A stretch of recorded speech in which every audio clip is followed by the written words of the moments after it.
Jack, front right here. Overall thoughts on the performance? How would you grade your featherweight debut here? 7 out of 10. Bit of a, it's a bit of a sloppy first round. He caught me with a shoot, and I think it felt like 2 or 3 of my toes snap. So I was kind of trying to work them back in whilst from bottom guard. But I know I was keeping him working. He's prone to getting tired, and I knew as long as I, just kept the tight defence, I could come out and turn it round in a second. And I felt like, I switched it on. I had a bit of a bollocking off my corner team in between rounds, and switched it on and put the pressure on and come out with a really good second round. So why just a 7 out of 10 given you submitted a man that has 12 career submissions in there in your featherweight in a weight class that you hadn't fought yet before? Because of the first round, I'm a bit of a perfectionist, quite harsh on myself sometimes, but there's always room for improvement. And they don't usually give me that much of a talent off in between rounds, but it was quite stern, so I thought I definitely lost that first round. Better switch it on a little bit. A lot of people online and on the broadcast thought Makwan seemed to gas out pretty quickly, which I guess looking at his past few fights, that tends to happen sometimes. Were you expecting that, and did he feel gassed after round 1? Yeah, he felt tired on top of me in the first, to be honest. I could feel him just, he's just so tense. I know, obviously he's got that anaconda choke, and he's going to go for that, he's going to go all in on that. I could feel him going for it even from full guard, and I'm like, I'm a first degree black belt, you're not just going to cinch that up from full guard. So I knew coming out in a second, he'd just be a little bit slower. I knew if I could land some big shots, he was just going to get even more tired, and then the head kicks started to land, the body kicks, the jabs, and once I put him on his back, I knew that there was a good chance I could put him away then. I remember when Dustin Poirier went up from featherweight to lightweight, he said it took him a while to feel like a lightweight rather than just a featherweight that stopped cutting weight. So when you were in there, did you feel like a featherweight, or did you just kind of feel like a blown-up bantamweight still in there? No, I felt like a featherweight. I felt solid. I didn't feel, when we locked up, I didn't feel out strength. I didn't feel outsized. I committed to this fully in August of last year, so I've still got a lot of time yet to really grow into the weight class. But I don't want to come full circle and end up doing it featherweight while I was doing it bantamweight and cutting a shitload of weight and depleting myself. I want to have that middle ground where I can cut a little bit of weight so that I'm not undersized, but I still want to keep it sensible, so I got that speed and that endurance, because I do feel like I've got some of the best cardio in the UFC. I'm way away from 5-round fights yet, but I feel like a 5-round fight I'm even better suited to than a 3-round fight. So I'll keep getting better, I'll keep getting a little bit bigger, and I'll keep getting stronger, and hopefully advance from that. And obviously a bit of an emotional message at the end when you revealed what was going on in your family. So how much of that was on your mind, and does this just make this fight that much more special? Yeah, my head hasn't, I don't want to say my head hasn't been in it, because it has, because my coaches and my missus and my family have made sure it is, but it's been a tough camp, with my old man going through, he's such a strong out there character, we're used to him not missing a session in the gym and on our case constantly, so for him to be, have to be absent at times because of the treatment he had. He literally finished chemo 2 weeks ago. He had a week of rest and his fight week, and I didn't really want to, at the beginning when I got offered the fight, I didn't want to take it because of the time scale, but he's like, no, we'll be, he's the only man I know to keep training and put on weight during chemotherapy, so that just shows how much of a tough fucker he is. So he's got radio next week, and we'll get through that, not just as a family but as a team as well. The team support him, they're his extended family, so it'd be nice to support him through that without having to worry about a fight now for the next couple of weeks. And last one for me, unrelated to this fight, but obviously working at MMA fighting, the dart dramas, how much has that followed you this fight week?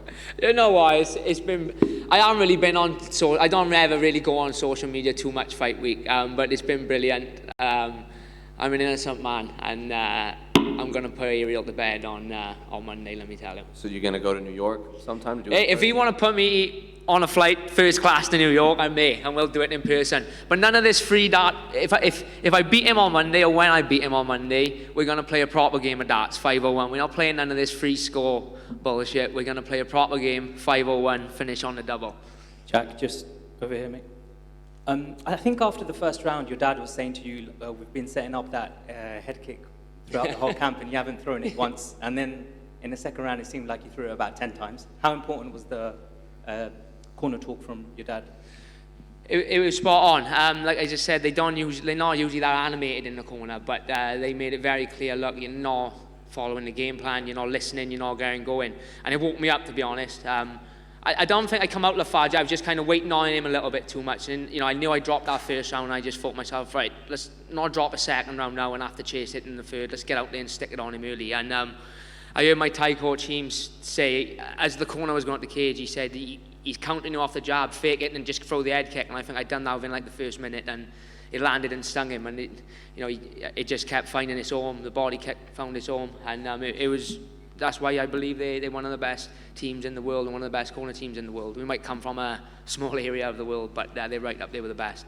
When I came to Wales a few years ago, we had a little joke because I told you that half of your wins actually came through rear naked choke. So obviously you got another one today. How good does it feel to get your average back up now? Yeah, I'm back to, no more decisions. I'm back to get back in the finish column. I think someone just told me, I think that's my 9th submission win, maybe something like that, and I think it's like my 8th rear naked choke. So yeah, it's a bit of a speciality of mine, and it's something I'm pulling off in the gym all the time, and that's where I felt like the minute I passed the guard, it just felt like another night in the gym, to the mount, through shots, take the back and choke them out. It's funny you say that, because I was just saying, like, as soon as you get into mount, you're always looking for the rear naked choke. And then just a final one from me. I don't know if you were joking about this or if you were just doing this as a sponsor, but are you actually expecting a child, and how much are you looking forward to? No, I am actually expecting a child.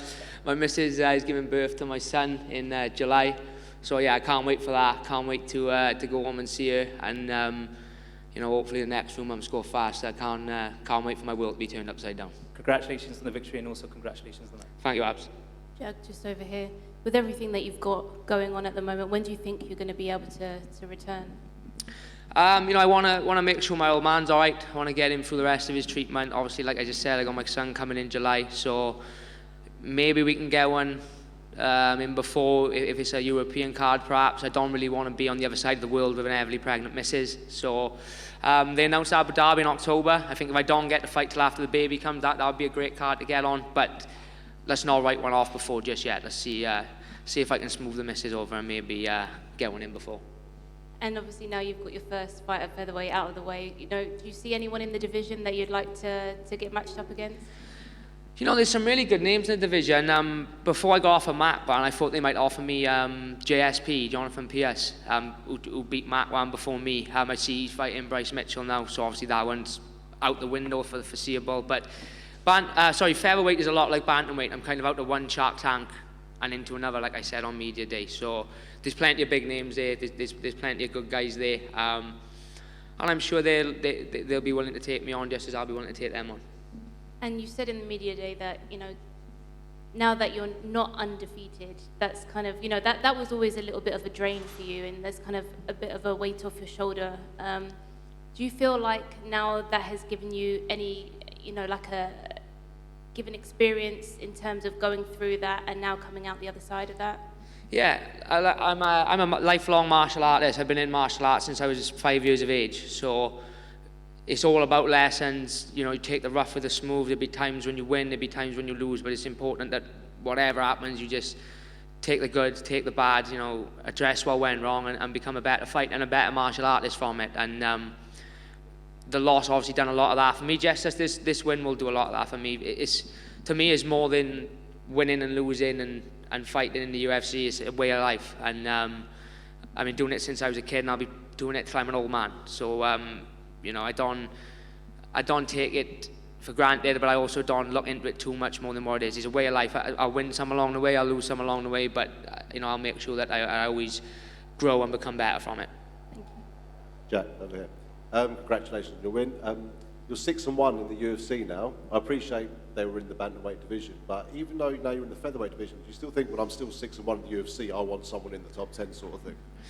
Yeah, I mean, I'm at a bit of a crossroads where I think I would love to jump in there and fight the guys in the rankings, but at the same time, I do understand that, like I said, just like bantamweight, it is a Shark Tank, and there's plenty of guys ranked ahead of me that probably wouldn't be too happy if I got fast tracked in front of them. So I'm prepared to go through them to get to that ranking spot.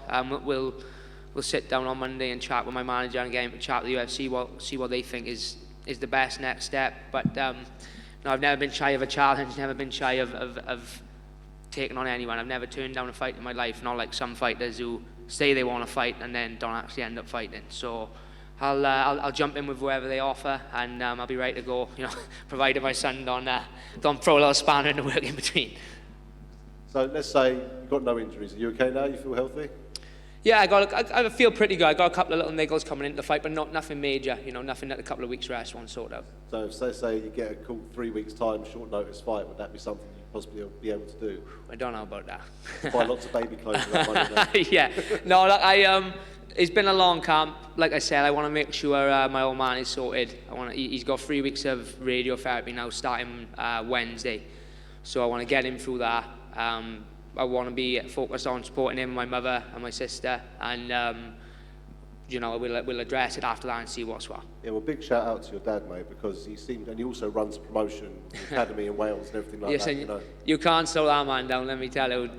Not even cancer can stop him. Let me tell you, he's cut from a different cloth. He, you know, he's harsh on us boys in the gym anyway. He expects a lot from us, but for us to kind of watch him go through what he's been going through and still be coaching from the balcony in the gym and still be barking orders and still be on top of everyone, it just goes to show, you know, there's no such thing and there's no real leeway for excuses in this game. If he can turn up every single day and give us his time going through what he's going through, then that fighter's got no excuse. and so we all know your father's a tough man as well, and you know, I hope everything's okay. And it obviously runs in the family, mate. So good luck to yourself. Thank you, appreciate it. And good luck to him.